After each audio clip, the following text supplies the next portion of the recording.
You clicked on this video right. दो possibility है, तुमने अभी तक 1000 वीडियोस देख ली कि कैसे बनाते हैं एस्थेटिक फिजिक और तुम्हें जीरो पता चला, तुम्हें कुछ पता नहीं चला हाउ टू मेक इट, और this is the first video. मैं एक चीज़ तो मैं गारंटी कर लूँ, अगर अभी तक 1000 ही देखी है इसके बाद 1000 ही देखनी पड़ेगी, और अगर 1000 देख ली है तो 1000 के बाद जो 1001 वाली होगी ये तुम्हें हर एक चीज़ बता देगी, because I will tell you everything that will work scientifically. मैं कोई भी थ्योरीज में नहीं लगाने वाला, I am not telling you my opinion, I will just tell you how to build an aesthetic physique scientifically. Video start होने से पहले मैं एक चीज़ बोल दूँ, अगर तुम्हारी हाइट 5'4" से नीचे है या तुम अंडर 18 हो शायद ग्रो हो जाए, but frame maxing if you're under 5'4" will not look good, it will just look like over maxing, but you might even have good proportions। तो इसलिए कभी भी अपने आप से हार मत मानना, because it is never over for you to be honest। और मैं एक और चीज़ बता दूँ, you don't have to bench 225, you don't have to bulk, you don't have to be over a certain weight, you just need defined physique with a good jawline and defined shoulders, that should be your goal। if that's your goal, so continue watching it। अगर तुम्हें बहुत big होना है, I might not be the best person to teach you this, क्योंकि मैं खुद उतना big नहीं हूँ, दिस इज माई फिजिक। तो अगर तुम चाहते हो कि तुम्हें ऐसा दिखना है एंड किसी बॉडी बिल्डर की तरह नहीं दिखना, so only listen to me. ये स्प्लिट है जो तुम फॉलो करने वाले हो, exercise would be given in the description. उससे पहले मैं बता दूँ, this video sponsored by no one. लेकिन अगर तुम मुझसे 1-on-1 कंसल्टेशन चाहते हो ताकि तुम अपने लुक्स और वर्कआउट को इम्प्रूव कर सको, DM me on Instagram। So your goal body fat should be 11 to 14%। And I already give you the workout plan right. तुम नीचे जो वर्कआउट है उसे फॉलो करो, उस पर प्रोग्रेसिव ओवरलोड करो।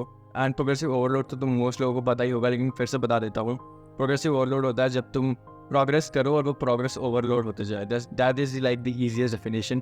तुम्हें क्या करना है, तुम जब भी वेट उठाने वापस जा रहे हो, पिछली बार से ज़्यादा वेट उठाओ and just go for it. Over reps करो, ओवर वेट्स लगाओ, ओवर अच्छी फॉर्म से जाओ। That's how you build progress. तुम्हारी गोल बॉडी फैट 11 और 15 के बीच में होनी चाहिए। Anything above that is not pleasing। अगर तुम्हें बल्क करना है और रियली स्किनी, तो 17% body fat is a good range. Because अगर तुम्हें ज़्यादा स्ट्रेंथ का नहीं है, you don't want to gain any strength, so what's the reason to bulk? तुम्हें ज़्यादा मसल मास चाहिए right, but in most cases उतना मसल मास प्लीजिंग भी नहीं होता। यू मोस्ट लाइकली अगर तुम अपनी डाइट इंप्रूव कर लो, हाई प्रोटीन खाओ, you will build muscle. You don't have to go on a proper bulk, तुम्हें हर दिन शेक्स पीने की जरूरत नहीं है, you don't have to do that. और अगर तुम्हें लीन डाउन होने में थोड़ी दिक्कत होती है, the only cardio you should be doing is walking. Walking is enough cardio for you. अगर तुम 10 के स्टेप्स, 6 के स्टेप्स, इनके बीच में कुछ कर सकते हो, so walking is enough for you. अब बात आती है तुम्हें प्रोटीन कैसे कंज्यूम करना है। प्रोटीन शुड बी 1.6 ग्राम पर pound of your body weight. तो तुम्हें क्या करना है, अगर तुम्हें इसे और ईजियर वे में समझना है, तो क्या है, जो तुम्हारा बॉडी वेट है केजीज में, उतने प्रोटीन के ऊपर खाओ। बिकॉज तुम्हें डाइट वैसे भी मिल नहीं रहा होगा, क्योंकि मैं इस वीडियो को हिंदी में बना रहा हूँ और हिंदी में से वही देखते हो जो इंडियन होते हैं। अगर तुम किसी दूसरी कंट्री से हो, स्टिल हाई।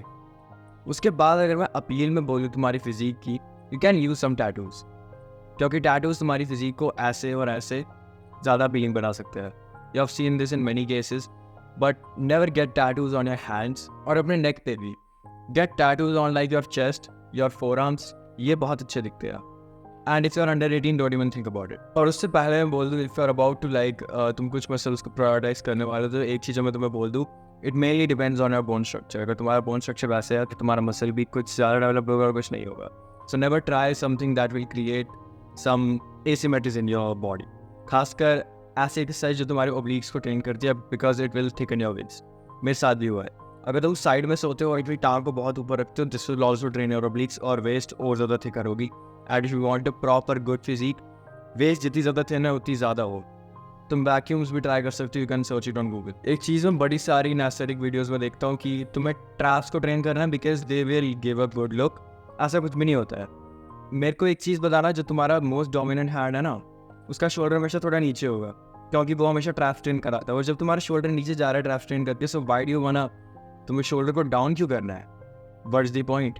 वो तो फ्रेम तुम्हारा और नैरो कर देगा। तुम्हारा जितना शोल्डर अप है उसे अप रहने दो। So stop fucking training traps, because traps में ऐसा कुछ नहीं है जिन्हें ट्रेन करना चाहिए। If you are like a competitive कोई पावर लिफ्टर हो, तो तब भी क्यों करना भाई? तुम डेडलिफ्ट से तो ट्रेन कर रहे हो तुम्हारे ट्रैप्स। तुम्हें डेडलिफ्ट अगर तुम मार रहे हो, तुम्हारे ट्रैप्स तो ट्रेन हो रहे हैं, but the thing you should be training is neck. और नेक को ट्रेन करना बहुत ही ईजी है। तुम्हें बस कुछ रखना है अपने सर पे और प्लेट लोड करके तुम्हें नेक कर्ल्स मारने हैं। And training neck results in many good things, like तुम क्या करोगे, तुम अच्छी वॉइस डेवलप कर लोगे and your face will also look good. Ideally तुम्हें क्या करना है, जहाँ पे तुम्हारी जॉ एंड हो रही है इतना तुम्हारा नेक होना ही चाहिए। स्टिल कुछ मसल जो तुम्हारे प्रायोरिटी होनी चाहिए, that should be your upper chest, your lateral dealt and your abs.